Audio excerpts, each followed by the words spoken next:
how to manage your YouTube TV account, like how you can add people, how you can remove people. So let's see how we can do it. So for this, just simply open up YouTube TV on your browser, and this is how it will appear. Now you need to click on your profile icon at the top right hand side corner and click on the option of settings.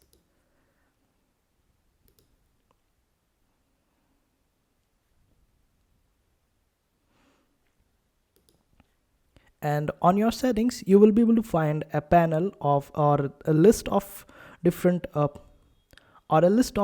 options on left hand side panel. Just simply select this option of family sharing, and here just sign up using your account, and after that just click on the option of manage right beside your family sharing, and this way you would be able to add people, you will be able to remove people, and this is how you will be able to manage your YouTube TV account. And that's how you do it. I hope this video was helpful. Make sure to hit that like button and also subscribe to our channel for more helpful videos.